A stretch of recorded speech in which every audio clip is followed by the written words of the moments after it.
अपनी कड़वी जुबान के लिए जाने जाने वाले इमरान मसूद को अपनी पार्टी में शामिल करके कांग्रेस ने क्या बड़ी भूल की है?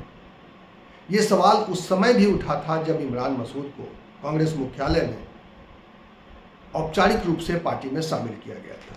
उस वक्त राजीव शुक्ला मौजूद थे, उस वक्त पवन खेरा मौजूद थे और इमरान मसूद को पार्टी में शामिल किया गया। तब भी मीडिया के सामने ये सवाल था कि इमरान मसूद को कांग्रेस ने क्यों वापस लिया है, इमरान मसूद के कांग्रेस में आने से कांग्रेस को क्या फ़ायदा होगा। ये सवाल अभी भी पूछा जा रहा है क्योंकि इमरान मसूद एक ऐसे नेता हैं जो विवादों के लिए ज़्यादा जाने जाते रहे हैं, लेकिन ज़मीन पर उनकी पकड़ है, ये भी हम जानते हैं। क्योंकि जब भी चुनाव हुए इमरान मसूद ने जीत या हार जो भी उनके हिस्से आया हो, लेकिन उनके हिस्से में एक बड़ा वोट आया था, एक भारी संख्या में वोटर उनके साथ हमेशा रहे हैं। वो किसी भी पार्टी में रहे, वो समाजवादी पार्टी में रहे, वो बसपा में रहे, लेकिन उनके साथ उनके वोटर जुड़े हुए रहे हैं और इसीलिए सभी पार्टियों ने उनका खुले हाथों से स्वागत किया है। और इसीलिए कांग्रेस ने बेवक्त अपनी पार्टी छोड़कर चले गए इमरान मसूद को एक बार फिर गले लगा लिया है। तो इसकी वजह ये पूछी जा रही है कि कांग्रेस ने ऐसा क्यों किया। कांग्रेस ने शायद इसलिए किया क्योंकि कांग्रेस को मालूम है कि इमरान मसूद की अपनी ज़मीन पर अच्छी पकड़ है और कांग्रेस को उत्तर प्रदेश में अपनी ज़मीन पर वापसी के लिए ऐसे ही नेताओं की ज़रूरत है। इमरान मसूद इसलिए भी जाने जाते हैं क्योंकि उन्होंने मोदी के लिए कैसी कैसी बातें कही थी। हम उन बयान को दोहरा भी नहीं सकते, अच्छा भी नहीं लगता, लेकिन कांग्रेस ने उनको अपनी पार्टी में वापस लिया और इसको लेकर भी प्रेस कॉन्फ्रेंस में सवाल पूछे गए। उनकी नीयत भी फिसल जाए तो चर्चा नहीं होती, यहाँ जबान फिसल जाए हो जाते हैं बदनाम। तो अब आप उन लोगों से सवाल करिए जिनकी नीयत फिसली हुई है, जो देश पे की सत्ता संभाले हुए हैं। जबान फिसलने वालों को आप बार बार बदनाम कर देते हैं। यहां देश आहत हो रहा है, त्रस्त हो रहा है, परेशान हो रहा है उन लोगों से जिनकी नीयत फिसली हुई है। मैं हवा में नहीं बोलता हूं, मैं जो बोल रहा हूं उसका वजन है, जो मैंने कहा है उसके ऊपर हमेशा कायम रहता हूं। मैंने राहुल जी और प्रियंका जी के लिए जो बोला था उस पर दूसरी पार्टियों में जाने के बाद भी कायम रहा। अब यहाँ बताना जरूरी है कि कांग्रेस उत्तर प्रदेश में जब अपनी वापसी करना चाहती है, जब उत्तर प्रदेश की 80 में से मात्र एक सीट कांग्रेस के पास है, तब कांग्रेस यहाँ वापसी करना चाहती है। और चूंकि वो इंडिया अलायंस का एक बड़ा पार्टनर है और उत्तर प्रदेश जैसे बड़े प्रदेश में उसकी जो स्थिति है वो बहुत ही दयनीय है, बहुत ही विचारणीय है। और इसलिए कांग्रेस उत्तर प्रदेश में ज़रूर इस अलायंस के बाद, समाजवादी पार्टी से गठबंधन के बाद एक बड़ी तैयारी के साथ एक बड़ी वापसी करना चाहती है। ऐसे में उसके सामने कई प्रश्न हैं और उन प्रश्नों को देखते हुए कांग्रेस ने आगे एक बड़ी रणनीति बनाई है। इस वीडियो में आप देखेंगे कि कांग्रेस के जो नेता हैं उस बारे में क्या कह रहे हैं, कि कांग्रेस ने किस तरह की रणनीति बनाई है, कांग्रेस की आगे की किस तरह की तैयारी है। इसमें आप ये भी देखेंगे कि कांग्रेस के जो प्रदेश अध्यक्ष हैं अजय राय, उन्होंने कहा है कि कांग्रेस सभी 80 सीटों पर तैयारी कर रही है। और जब 80 सीटों पर तैयारी कर रही है तो इसका क्या मतलब है, जबकि समाजवादी पार्टी के साथ उसका गठबंधन तय है और उत्तर प्रदेश में समाजवादी पार्टी के साथ मिलकर उसका लड़ना भी तय है।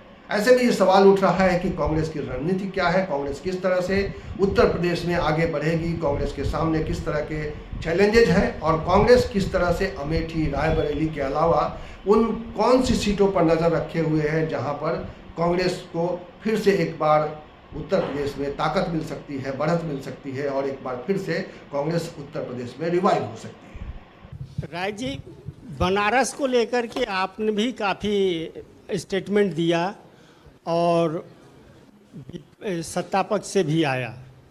वहाँ तो कार्यकर्ता है ही नहीं कांग्रेस का, फिर चुनाव लड़ने और प्रधानमंत्री के खिलाफ में जो आपने कहा जो यहाँ से हम हराएंगे, वो किस आधार पे और कितने उस बात में आपको अपना विश्वास दिखता है?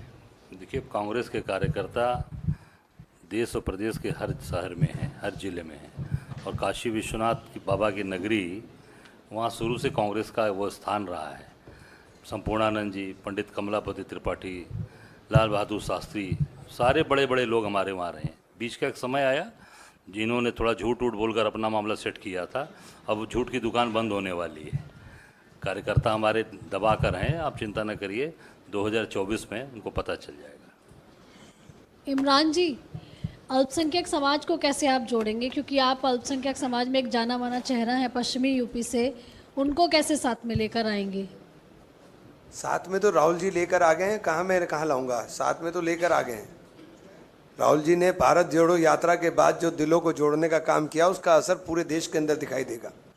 क्योंकि ऐसा माना जाता है कि सपा के साथ में अल्पसंख्यक समाज सबसे ज़्यादा है, और कहीं ना कहीं देखिए गठबंधन में तो है लोकसभा में अगर चुनाव होता है, लेकिन फिर भी एक कांग्रेस की बात करें तो कांग्रेस को कैसे लेकर आएगी? इस वक्त राहुल जी, लोगों के मन में राहुल जी की जो यात्रा है वो छपी हुई है, और उसको आप देखने का काम करेंगे, आने वाले दिनों में सब दिखाई देगा।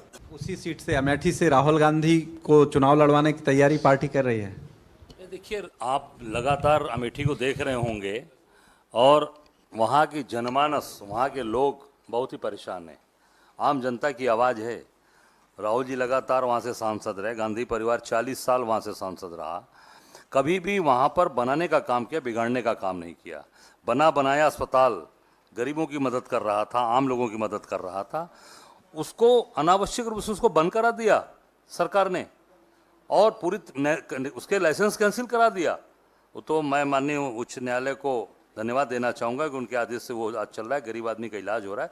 कांग्रेस वहाँ हमेशा बनाने का काम क्यों, आम जनता की डिमांड है, क्योंकि राहुल गांधी जी ने कभी झूठ नहीं जनता से बोला, कांग्रेस ने कभी झूठ नहीं बोला।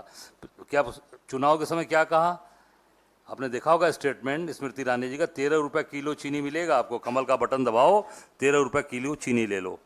ये क्या वोट केवल जनता को हरमाने के लिए? हम लोग निश्चित तौर से वहाँ की आम जनता आवाज़ है, बम्पर वोट से चुनाव जीतेंगे, आम आदमी की आवाज़ है ये।